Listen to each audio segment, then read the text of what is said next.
Hey, what's up, everybody? Happy birthday to anybody celebrating a birthday today. And here are a few celebrities that share a birthday with you. Actress Reese Witherspoon turns 48 today. Football player J.J. Watt is 35. Actor William Shatner, Captain Kirk himself, is 93. Rick Harrison from Pawn Stars is 59. Author James Pattison is 77. We don't have a lot to talk about entertainment-wise today. We have more sports, but we will be talking Lollapalooza lineup, and I'll do my top 10. But let's get into some sports talk because there's a lot going on. We got updated WrestleMania cards, Chicago Bears news, and NCAA Tournament March Madness has officially started as of yesterday. So let's go into it and kick it off with NFL talk. Justin Fields has officially been traded as of last Saturday. I'm not a big fan of this. I have been a very big proponent of Justin Fields being the starting quarterback for the Bears for at least one more season. I feel like you finally built a team that he could possibly succeed with, and then you go and trade him. I'm not a huge fan of that. Justin Fields, to me, he struggled in a lineup that only had, at the time, one receiver. Okay, his second year with Mooney was good for Mooney. He had over 1,000 yards, but he had nobody else to throw to. And then they got Claypool. Claypool was horrible here. And then we finally went and picked up DJ Moore. And then when DJ Moore started making catches, Mooney just stopped catching the ball. Not because he didn't get throws his way, because he played Mr. Butterfingers. And I wasn't even mad that Mooney left. I think he got overpaid. I think that the Falcons paid way too much. $39 million for 3 years. Bears offered him $30 million for 3 years, $9 million difference. Of course, you're going to test free agency and take a bigger deal. Good for Mooney. He fleeced that team. Because if he's not catching even close to 1,000 yards, he's not going to be worth that contract. So, Mooney can leave. That's fine. Bears went and picked up Keenan Allen for a 4th-round pick.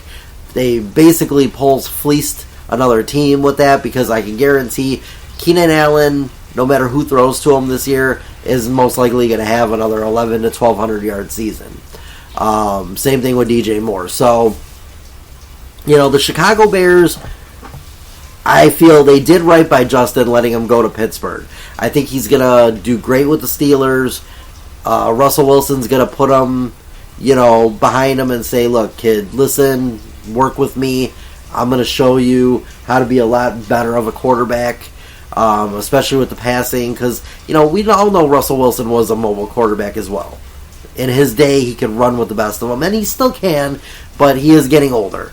But at the same time, I believe that really, if you're Justin Fields, you're going to sit behind him and you are going to watch his every move. Because that's where the Bears lack, is developing a quarterback where you could sit him out for a year as a rookie and say, okay, kid, sit behind this guy and watch him. Who did Fields have when he got here? Glennon? Was it Mike Glennon? Or was it Nick Foles? I mean, come on. None of these guys are starting type quarterbacks that you can learn behind. Okay, Russell Wilson, yes. Aaron Rodgers, yes. Tom Brady, yes. Drew Bledsoe back in the day, yes. Brett Favre back in the day, yes. These are the type of quarterbacks you learn from. Now, not every team can have that quarterback to learn from. Okay? Mahomes had Alex Smith. And I did hear some rumors that the Bears had like 4 other offers. But because Justin wanted to go to Pittsburgh, then they allowed him and said, okay, we're going to do right by Justin. We're going to trade him where he wants to go. We'll take what we can get for him. All they got was a 6th-round pick that could turn into a 4th-round pick if he plays more than half the snaps. But I don't think that's going to happen unless Russell Wilson gets hurt or really just has a bad start to the season. I just want to send a thank you to Justin Fields because you went above and beyond for this team. You ran for almost the full record. Like, literally, he was like, what? Like, he was short by how many yards for the rushing for a quarterback? I mean, honestly, Justin, he gave his legs, he gave his arms, he gave everything that he had and left it on the table for the Bears. And I feel like Justin should have been here for one more season. Just one more. You could have traded him as a backup. Anybody would take Justin Fields as a backup. Okay, I mean, Justin could have left. If he had a bad year this year with the lineup that they had, they could have said, okay, we will trade him for whatever you're going to give us as a backup for you. And people would have took him. Because that's just what people do. That's what teams do. They look for a good backup. And he, to me, would be a good backup if he would have struggled this year with the Bears. But I have a feeling Justin Fields would not have struggled in that game. He would have had at least a 3,500. I mean, think about it. He almost had 3,000 yards last year with an injury. Had he not got hurt those 4 games, he most likely would have been in the 3,000 yard mark, which would have been an improvement for him. So, I mean, really, that injury did not help. So, yeah, if I was the Bears, I would have kept him for one more year. But now, we move on to what's next for the Bears. What's next for the Chicago Bears quarterback-wise? Well, we know we got the draft coming. The draft is here in about, 30 days, 31 days from now? It's the, April 25th, so we're at March 22nd right now. Officially spring, Chicagoland area actually got a dusting of snow this morning. But spring is here. Baseball's already started. We got spring training going on. The regular season starts. I'll be giving my predictions next week's show because I'll be recording it on Thursday. So the season, I think, officially starts next Wednesday or Thursday for the Major League Baseball. It's springtime. It's springtime. We are here. But now we talk NFL draft because now we know that the Bears aren't going to have Justin Fields, so now they are going to have to draft a quarterback. Who are they going to go with? Are you going to get Caleb Williams? Are you going to get Jaden Daniels? Are you going to get Drake May? Are you going to go outside the box and get a Bo Nix or a J.J. McCarthy? We pretty much know where the Bears are going. But I did do a top 10 mock draft for the top 10 picks in the NFL this year. Free agent, or not free agency, in the draft coming up. And this is what I ended up with. For me, this is what I think is going to happen. Because I'm pretty sure, people are talking about, well, what do the Bears really need? Well, I'll tell you what the Bears' 4 most important needs are. And you have to at least answer this through at least the draft or the rest of free agency. I mean, free agents are open now for the rest of the year. Now, don't forget, too, close to the season, people are going to get released. Also, trades. I mean, you could take capital that you have for the future and trade it for, what you need. So, I mean, what we need right now, we obviously need a quarterback, which that's going to be handled in the draft with the number 1 pick. We need an edge rusher to go on the other side of Montez Sweat. We need at least one more wide receiver. Because right now, you've got DJ Moore, Keenan Allen. We just signed Pettis back. So, you got Dante Pettis. So, you got 3 right there. Plus a few other ones that I'm sure are still under the roster and everything. But you still need one more slot receiver. Because I don't know if that's going to be Dante Pettis. And so, I would rather go with 2 good tight ends, which we have. And 3 good wide receivers. And then you got a couple of extra receivers you could throw in there. But here's my mock draft for the top 10. I only did it for the top 10. I'm not doing an entire mock draft for the entire, first round. No point in that. I only worry about what the top 10 is going to do. So here we go. Chicago Bears, obviously, number 1. I believe they're going to go Caleb Williams. He was just at the pro day. They just did the pro day for him at USC.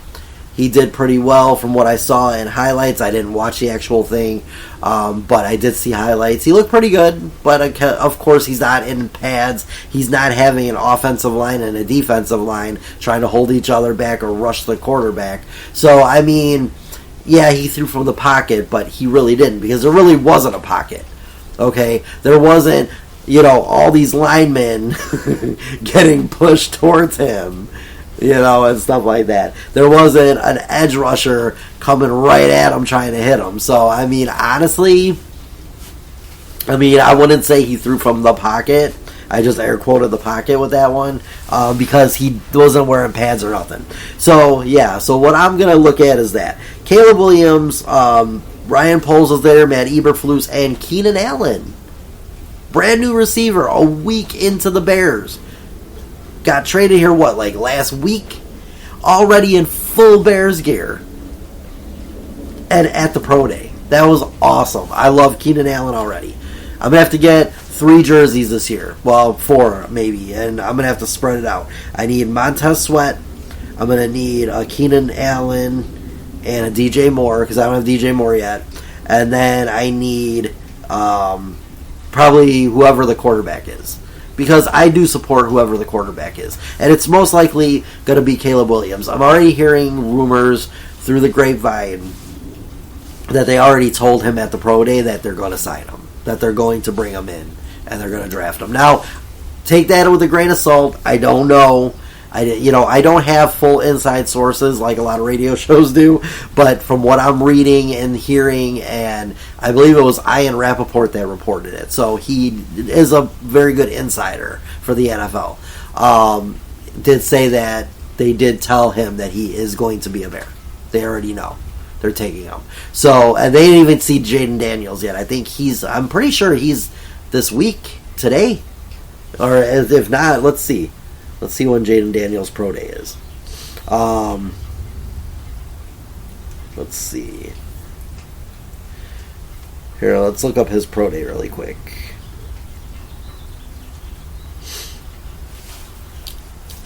Alright, so let's see. Commanders go to QB Pro Days. Jaden Daniels' Pro Day, the most intriguing of the cycle. And see, like I said, look, this is a mock draft, but who knows? It could be... Yeah, I believe it's today. Yep.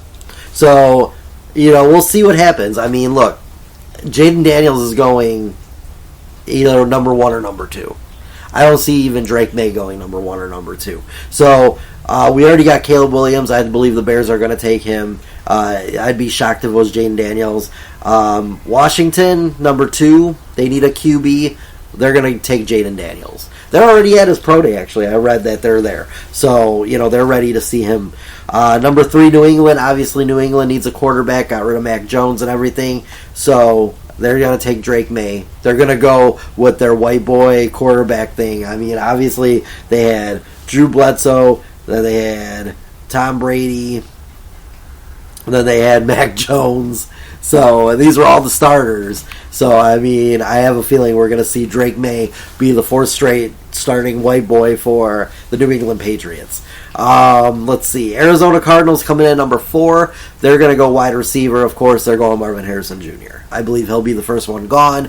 I don't think him not working out on Pro Day is going to make a difference. I think he has enough tape to prove what he can do. So I don't necessarily think he needed a Pro Day for that. But that is kind of diva-ish in a way, and I will call him out on that, just like with Caleb Williams canceling his stuff. I think that both are a little diva-ish, but when you are the number 1 prospect for wide receiver and the number 1 prospect for quarterback, yeah, I think that you're going to be a little diva-ish to begin with. Plus, don't forget, he is Marvin Harrison's son. So, you already got that going for you, going in there. Let's see. Number 5 is the LA Chargers. I believe since they have Herbert and stuff, they don't need a quarterback. I think they go offensive line. I don't think they're going to go receiver. I think they feel they're good at receiver. I think they need offensive line, so they're going to go Joe Alt. He's going to go number 5. Number 6, the New York Giants. I believe they're going to trade with the Vikings. Vikings are going to trade somewhere in the top 10. They need a quarterback with Kirk Cousins gone. They're going to take J.J. McCarthy. I believe that the Michigan standout is going to go to Minnesota and play for the Vikings, which means that as much as I love J.J. McCarthy for playing and bringing 2 national championships to my Michigan Wolverines, I believe that I'm going to have to hate him now because he's going to be a Viking. I'm going to have to watch him get like his ass kicked twice a year. But that's okay. I'm okay with that. The Tennessee Titans, they are good in all aspects, so I believe they're going to go offensive tackle. I think they need one. They need a better offensive line, too, to go with a quarterback. So they're going to go Alu Fashano, I think they say is. That's how he says his name. So, yeah, they're going offensive tackle. Number 8, the Atlanta Falcons, they're going to go edge. I think with acquiring Mooney and a few other guys, I think that they're pretty set at wide receiver, so they're not going to go wide receiver. There's no reason for them to. You've got 2 great receivers, and then you got Mooney for a slot guy, so I think they're pretty good with that. They're going to go with the edge, and they're going with Dallas Turner out of Alabama. Chicago Bears, let's see. At number 9, obviously your offensive tackles are going to be gone by that point. You're going to lose 2 of them, and you got your quarterback. What do you need? You need a third receiver. And why not bring in a rookie to learn from Keenan Allen and DJ Moore? We don't know if Keenan Allen's going to be here past the year because his contract's up at the end of the year. So, if you're not sure where they're going to go, where he's going to go, you need somebody. You know DJ Moore's locked in a few more years, but you don't have Keenan Allen locked in yet. So, you're going to draft a receiver that can take over for him if he leaves. Who knows where he's going to go? And he's not going to take a pay cut because he already didn't take one for LA where he was comfortable, so why would he do one in Chicago? So, yeah, if the Bears want to keep him, they'll have to give him a big contract, which is fine because you're going to be on a rookie deal now for quarterback, and you'll have a receiver if you get a receiver at a discount too, so you can afford to pay your 2 good wide receivers, your number 1 and number 2. I think we take Rome Odunze. I think either him or Malik Neighbors is not going to come to Chicago. If Odunze's there, you take him. He's, I believe, the second best receiver, so you're going to take him. New York Jets are number 10. And I believe they will go with wide receiver Malik Neighbors. They need somebody that's going to go in there and complement Aaron Rodgers. I think he can make a difference starting out right away as long as Aaron can stay injury-free this year and everything. But yeah, so I believe that's what's going to happen. I think Malik Neighbors comes to the New York Jets, and then we are going to get Rome Odunze, which I believe that would be a pretty decent draft for the Bears for those first 2. Could the Bears trade the number 9 pick? They could. They could trade it to move up. They could trade it to move back if they really wanted to. There's a bunch of other good receivers out there too, but they're definitely not trading number 1. The only way we're trading number 1 is if Washington says, hey, we really, really, really want to get Caleb. And we know you guys most likely would take him at number 1. So, we'll swap you this much for the rights to him, and you could have Jaden Daniels or whoever else you want. But I doubt the Bears do it. I don't think they're going to do it because I don't think Washington or New England's going to give up enough to get Caleb Williams. I don't think they're going to want to give up a bunch of draft capital for one guy. Even though he is the generational, quotes again, I don't really like the word generational, only because I feel when we hear the word generational, I feel like you need to be great right off the bat. Here's what I'm expecting out of Caleb Williams if the Bears draft him. And I've been telling guys at work this and everything. If Caleb Williams is the Bears pick, which he most likely will be, you better come out being generational, like everyone says. You need to come out throwing 3,500 yards, okay? Honestly, you need to come out throwing 3,500 yards and 30 touchdowns in your first year. You better be rookie of the year. You better be everything that the Bears never had at that position. Because if you're not, then Chicago fans are going to say, oh, he's generational. This is crap. We just ruined another quarterback. No, I don't think that right now they can ruin another quarterback. I think Poles built that offense enough where any quarterback, rookie or veteran, should be able to come in here and have a decent season with them. I think Justin Fields would have. And I really am a proponent of this could have been Justin's breakout year with the Bears. And I know we said that last year, but I really believe this year would have been it.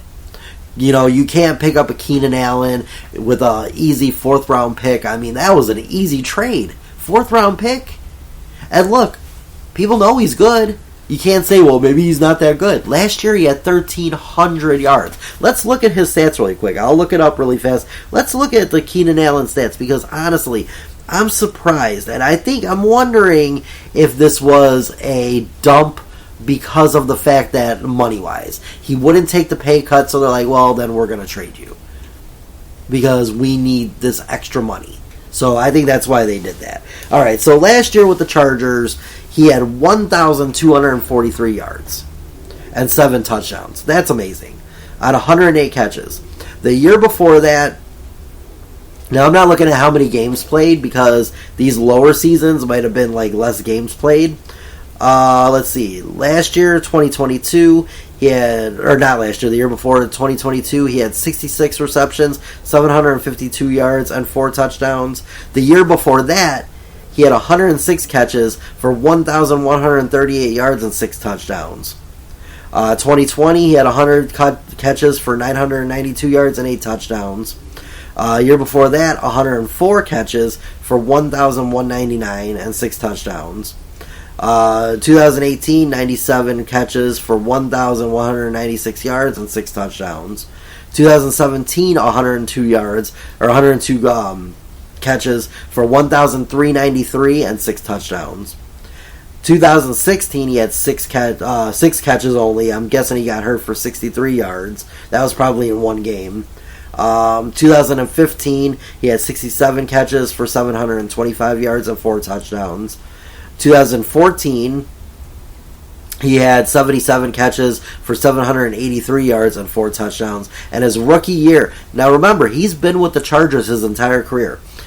His rookie year with the Chargers, 2013, he had 71 catches for 1,046 yards and 8 touchdowns.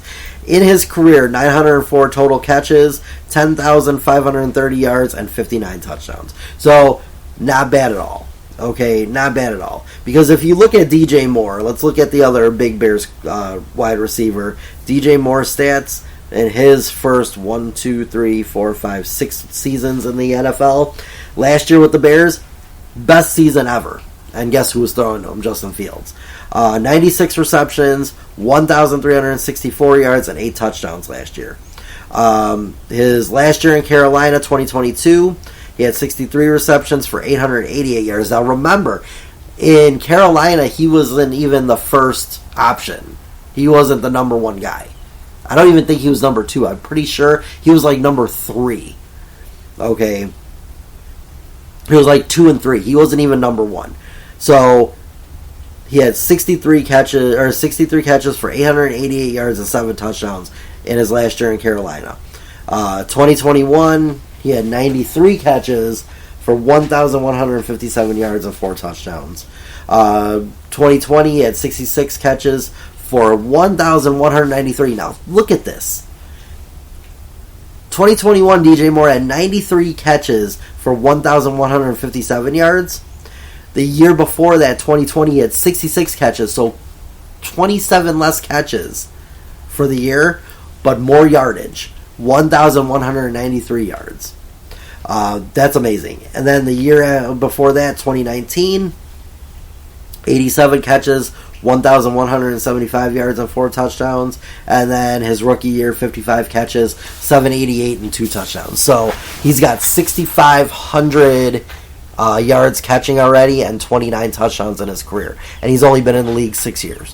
So we have a very decent core of wide receivers if you add in a rookie like Odunze or even Neighbors, because when I went over that list of the top 10, you only have to worry about the first 9. And really, you get number 1 and number 9. So you really don't have to worry about picks 2 through 8.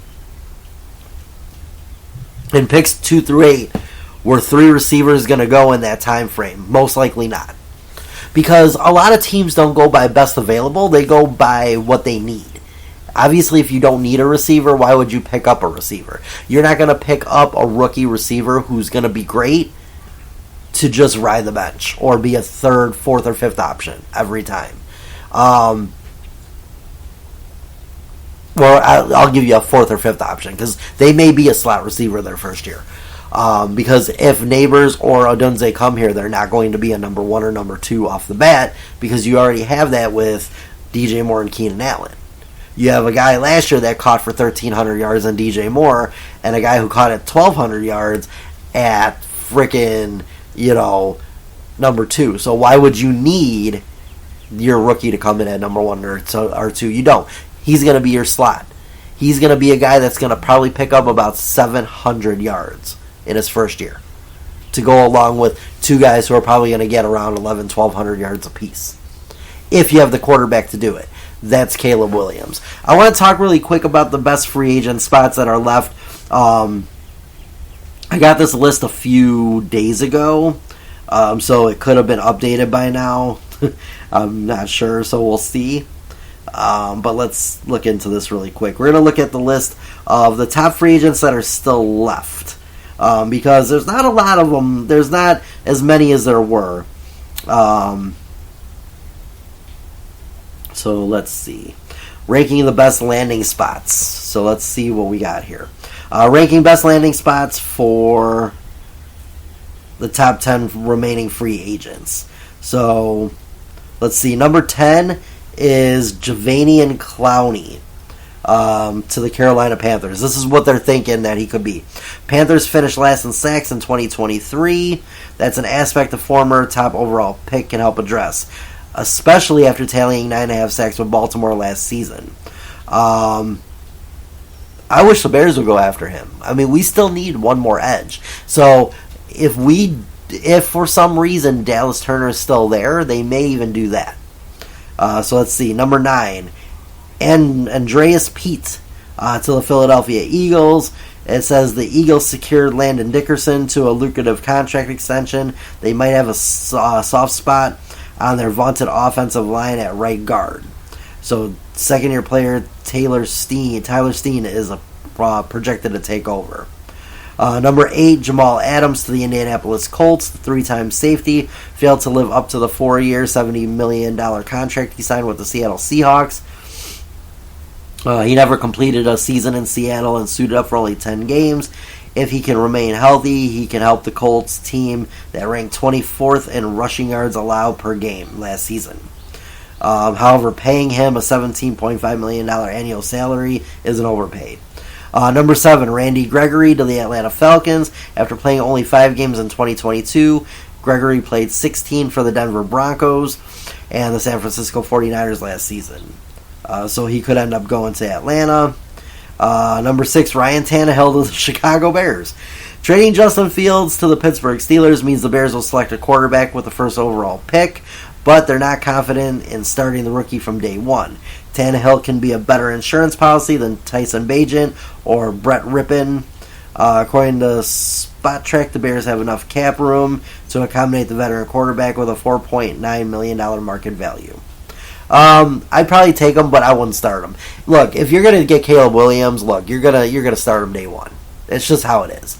But I wouldn't mind having a veteran backup that can help him, and if he sees him doing something, he can be like, okay, this is what you're doing wrong. Number 5, Odell Beckham Jr. to the New York Jets. That makes sense. Aaron Rodgers, he likes his wide receiver toys to be able to throw to, especially brand new shiny ones. Odell Beckham Jr., he's an established receiver.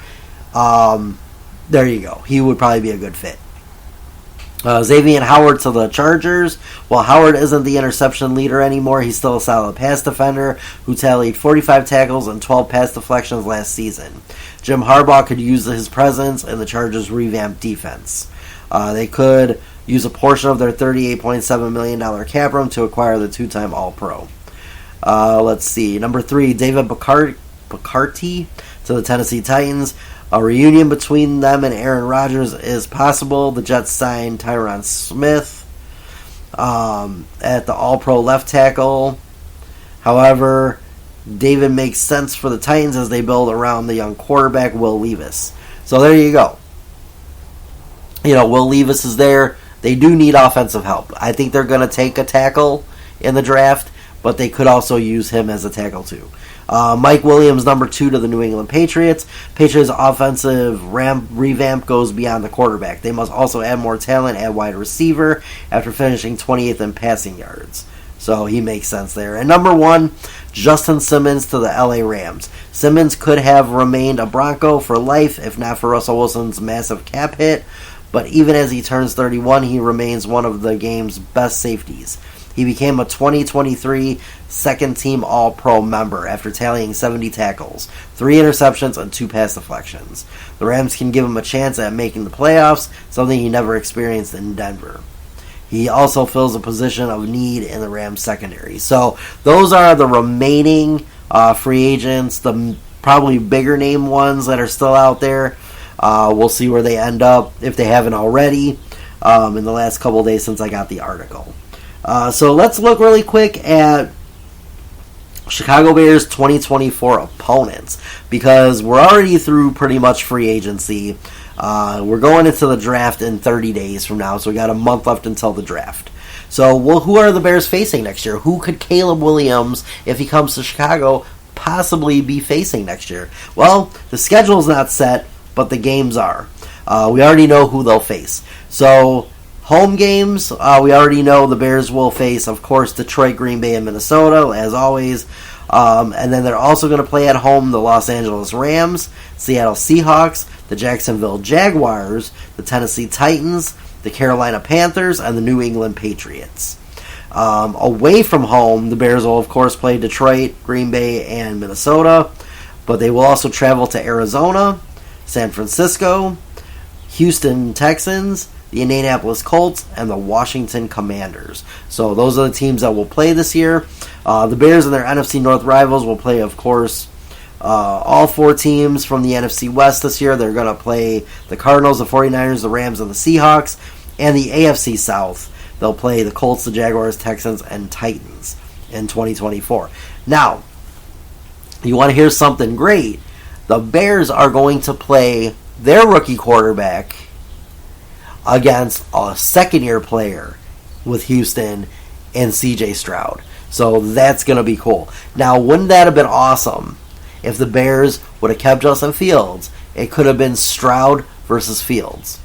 That would have been amazing. Every NFC team plays 9 home games and 8 road contests in 2024, and all even-numbered years, and 8 home games and 9 road games to odd-numbered years. And I believe also the Bears are going to travel to Europe and play in Europe this year in at least one game. So I believe that's one of their home games. So that's, I think, how it's going to go. So, yeah. That's the NFL football talk for this episode. We're not going to talk any more NFL today. We will be doing some, talking about... I think football's going to cool off for a few weeks now. I mean, I'll still talk if there's news. But really, technically, I mean, if you think about it, there's not going to be a ton of news for the Bears right now. We could do some little fun mock drafts and stuff, maybe. But that's about it. So let's look up, let's see, the WrestleMania card. That's right. WrestleMania Night 1 and 2 is looking pretty decent. They don't really have everything, but let's look at the updated WrestleMania card. Let's see what we got here, because things are obviously update. So with SmackDown tonight, obviously everybody knows, if you watch wrestling, that tonight Cody Rhodes will confront Roman Reigns one-on-one. There was Paul Heyman guaranteed no other Bloodline members will be there. It's just going to be them one-on-one talking with each other, getting hyped up for their match. Night 1 confirmed matches, of course, Cody Rhodes and Seth Rollins versus The Rock and Roman Reigns. If you haven't seen it, Cody Rhodes roasted The Rock on Monday night. Go watch it. It is hilarious. He did get permission to swear because they wanted it to be very realistic, and it was. It was amazing. That's the only confirmed match so far for Night 1. Night 2 confirmed match is the undisputed WWE Universal Championship, Roman Reigns versus Cody Rhodes. Obviously, if Cody and Seth win the night before, Cody will have a clean match with just Roman. If Cody and Seth lose, it will be Bloodline rules, which means that anybody can interfere, anything can happen, no rules. So that's going to... Obviously, I can't see them not having The Rock and Roman win for that. Because who wants to really watch just a one-on-one match for a title? I mean, the element of people coming down is the fun part of a major match like that. I know some people are like, oh, Roman always has to cheat to win. He's a heel. That's what heels do. Obviously, hello, welcome to wrestling. You must be new if you don't know that. Let's see. Let's go. Night 2 also confirmed is the World Heavyweight Championship. Seth Rollins putting his title on the line against Drew McIntyre. If you don't follow Drew McIntyre on TikTok, go follow him because he does awesome promos on his TikTok. It's great. He's awesome. Drew McIntyre, I'll be giving my predictions for all the matches. They're actually talking about 14 total matches between 2 nights. That would be awesome. That would be a star-studded, packed WrestleMania. I would love it. So let's see. WrestleMania confirmed matches without a date yet for night 1 or 2. WWE Women's Championship, Io Sky versus Bayley. That's going to be a good one. Let's see. Women's World Championship, Rhea Ripley versus Becky Lynch. That's going to be a good one too. Intercontinental Championship, Gunther, the champion, versus Sami Zayn. I think that's going to be a good match. This was just announced on Friday night last week. United States Championship, Logan Paul will put his title on the line in a triple threat versus Randy Orton and Kevin Owens. And they have made it official, Jimmy Uso versus Jey Uso. Jimmy Uso came out and he said yes, he's going to accept. Let's see. The undisputed WWE Tag Team Championship match in a 6-pack ladder match. Judgment Day will defend their titles versus DIY, The New Day, Awesome Truth, and then 2 more teams to be determined. Now, I believe on SmackDown there's going to be a match coming up this week. There's still going to be 1 open spot. So, could we see a return of the Hardy Boys? Could we see a return of the Dudley Boys? Dudley Boys are going to be wrestling in Philadelphia that weekend. So, there's a chance they could be the 6th team in that match to get the crowd popped. And everybody would pop. Dudley Boys coming back would be amazing. That would be awesome. Hardy Boys, probably not because Jeff is still under contract with AEW. Matt Hardy, I believe, is not. He was at Raw the other night. So I believe we are going to see a reunion of Matt and Jeff in the WWE for one last maybe small run of matches. And then they're going to retire. And I say maybe next year they'll go into the Hall of Fame. I think their career's coming to an end, and they want to do it in WWE where they got their major start. So that'll be awesome.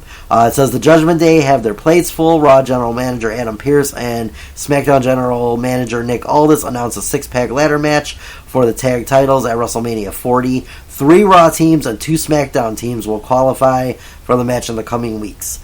DIY, The New Day, and Awesome Truth all qualified for the match by winning their matches on Raw. Legado de Festama and New Catch Republic advanced to the finals of the SmackDown qualifier. Street Profits versus Author of Pain and the OC versus Austin Theory and Grayson Waller will set SmackDown's second qualifier finals. So I don't think there will be a spot left. We'll see. It would be awesome if they did. That'd be cool. LA Knight and AJ Styles. That's going to be a match too. That's confirmed. Now, here's some predictions for possible matches. Women's Tag Team Championship match, the Kabuki Warriors versus Bianca Belair and Naomi. I can see that. That'd be awesome. And that's it. So that's the last prediction so far. We will see more matches added in the next 2 weeks. I can't believe we are 2 weeks away from WrestleMania. It's crazy how fast it goes. All right, let's talk NCAA tournament. That's right, it is here. NCAA March Madness. The madness is going crazy right now. The games are on all day today and all night tonight. And then, of course, the second round of the tournament starts tomorrow on Saturday and Sunday. So we'll see what happens. But Here's some of the teams that won yesterday. Let's see. You got to go through this list. I'll tell you if I won or lost on these games. Dubuque at number 11 beat BYU. I picked them to win it, and they did. Illinois Fighting Illini won yesterday over Morehead State. I picked them. Number 10 Drake lost to number 7 Washington State. My pick was Drake, so I lost that one. Iowa State, number 2, defeated number 15 South Dakota State yesterday. I picked ISU to win that one. UNC, University of North Carolina, won 90-62 over Wagner. The number 16 seed, I picked North Carolina, and they went on. Number 8, Mississippi State, lost to number 9, Michigan State, 69-51. I predicted that one. Let's see. Number 7, Dayton beat number 10, Nevada, 63-60. I picked Dayton to win that one. Let's see. Number 2, Arizona won 85-65 over number 15, Long Beach State. Let's see. Number 5, Gonzaga won 86-65 over number 12, McNeese. I picked that one. And Kansas won 93-89 over Samford. 93-89 was the final there, and I picked Kansas in that one. Number 6, South Carolina got upset by number 11, Oregon, 87-73. I did not pick that one right. And then number 3, Creighton won 77-60 over number 14, Akron, and I picked that one. So Tennessee went on in that one. Creighton went on in that one. And let's see. So number 7, Texas won 56-44 over Colorado State. I picked them. And number 2, Tennessee won 83-49 over number 15, St. Peter's, and I picked them too. There are a bunch of games going on today, of course. Let's see what we got going on today. But by now, obviously, a lot of these games are probably over by the time you're hearing this. UConn, number 1, plays Stetson. Right now, at this point, while I'm recording, FAU, number 8, is up on Northwestern, 16-12 in the first quarter, or in the first half. Let's see. San Diego State plays UAB today. Auburn at Yale against Yale. Let's see. St. Mary's, number 5, takes on Grand Canyon at 9:05 tonight. Alabama plays at 6:35 versus Charleston. Clemson takes on New Mexico tonight, or today at 2:10. Baylor is on right now, beating Colgate 21-8 in the first quarter. Let's see. Houston plays Longwood tonight at 8:20. Nebraska at 5:50 tonight plays Texas A&M. Wisconsin plays 8:40 tonight against James Madison.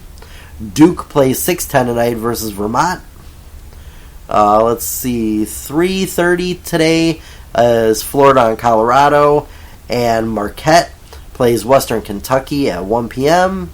Purdue, number 1, takes on number 16, Grambling. And that is at 6:25 p.m. Utah State plays TCU at 8:55. And that's it. So those are the games today. And then tomorrow, of course, and Sunday is the second round of the tournament. So crazy how quick it's going to go. It's going to be this weekend, Thursday, Friday, Saturday, Sunday. Next weekend, Thursday, Friday, Saturday, Sunday. So it's going to be, and then I believe the Final Four is WrestleMania weekend, and then the National Championship is that Monday night. So we'll see who wins the National Championship in basketball. All right, let's get into this. I'm excited. Lollapalooza has finally announced their lineup for this summer, and let's see if any of these acts are people you would like. So here is the complete lineup for Lollapalooza in Grant Park It's in Chicago, Illinois, August 1st through the 4th of 2024. Here's the headliners. Okay, now they have not announced dates yet of when they're going to perform and who's going to be at what date and everything. They have not said any of that. This is just going to be who's going to be there. I will name off everybody on this list, and there's a lot. But there might be somebody that you like there. The headliners are going to be SZA, Tyler the Creator, Blink-182, The Killers, Future X, Metro, Boomin, Hosier, Stray Kids, Melanie Martinez, and Skrillex. Those are the headliners. Also, the Deftones, Tate McRae, Laufey, Conan Gray, Renee Rapp, Lizzie McFarlane, Zed, Fisher, Zed's Dead, Dominic Fook, Labyrinth, Pierce the Veil, Faye Webster, Victoria Monet, Sexy Red, Teddy Swims, Benson Boone, Jungle, Two Door Cinema Club, Ivy, Killer Mike, Vince Staples, Kesha. Oh wow, I didn't even see. Kesha's like in small print. TV Girl, Galaxis, Mochok, Black Tiger Sex Machine, Hippocampus, Forteet, Loud Luxury, Kevin Abstract, Nathaniel Kane, Screamin' Banga, Chappelle Rowan, White Fang, Ray Megan Maroney, Sir, Ben Bauman, Cannons, T20 Touchdown, Don Diablo, The Last Dinner Party, David, Rule, let's see, Walker and Royce, Kenny Beats, Tyla, Alok, The Japanese House. There's so many of them on here. Queen Herbie, Briston Maroney. It's amazing because this is all the people who are going to be there in 4 days. That's Thursday, Friday, Saturday, and Sunday. It's insane.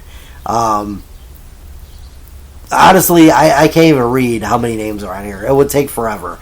Like, if you want to see the rest, I mean, none of them are huge, but you may like these groups. Just go check out Lollapalooza's website. Once they release the list of all the bands that are going to be there every night, I'm going to go over that. They should be releasing that probably like around May-ish. They'll release that list. But yeah, Lollapalooza is going to be good. I think it's going to be decent. It's a pretty decent lineup.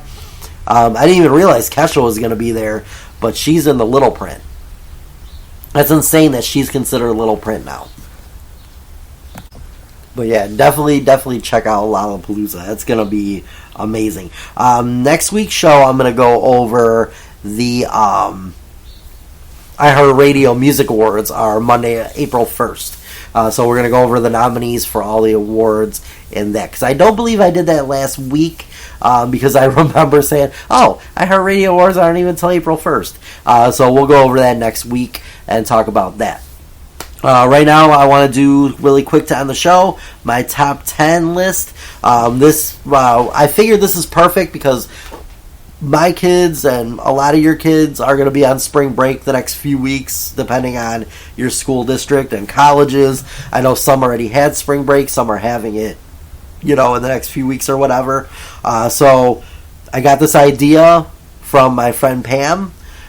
She commented on my top 10 list of what I should do for top 10 lists, and I figured this is perfect. She's a school teacher, and she's got her spring break next week, and so I was like, why not? So she was the one. So thank you, Pam, for this one. It's top 10 spring break destinations. This is perfect for college kids or for families that just want to take their kids somewhere fun. But remember, a lot of these are probably for college because Las Vegas did not pop up on this list, but that would probably be number 11 on the list. But here's the top 10 places to go spring break. Top number 10 is Puerto Vallarta. That is number 10. Number 9 is the Bahamas. Number 8 is Puerto Rico. Number 7 is Playa del Carmen. Number 6 is Jamaica, which is actually funny because my second daughter, she's actually my stepdaughter, but I always call her my daughter. She's going to Jamaica in next weekend for her birthday. So she's going to a spring break destination that came in number 6. And not even for spring break. She's like 27. So she's not in college anymore or anything like that. And she's going. So let's see. Number 5, South Padre Island. Number 4, Cabo San Lucas, Mexico. Number 3, Siesta Key. Number 2, Miami Beach. And the number 1 location to go for spring break, pretty sure everybody knows this one, Cancun. So definitely check out some of those places if you're a young college kid and want to go on spring break somewhere fun. Check that out. But I'm going to take off for the week. Next week, we're going to talk about the iHeart Music Awards that are going on the next week on Monday, and we'll talk about the nominees for that. We're also going to talk, I'll do another top 10 list next week, but we're also going to do more sports stuff, NCAA tournament. We'll talk about who's in that round, who won in the rounds before that, and of course we'll talk about the round, I believe that's already, the Sweet 16 that weekend? Wow. That's the Sweet 16 and the Elite 8. So we'll be talking about that already. And then other stuff, we will have by then an updated WrestleMania card. By then there should be some more matches added to that. And then we'll talk about other stuff. Maybe some more Bears news if there's anything going on. It's going to be a little bit of a lull with the Bears and the NFL right now because we're in the middle of free agency and the draft.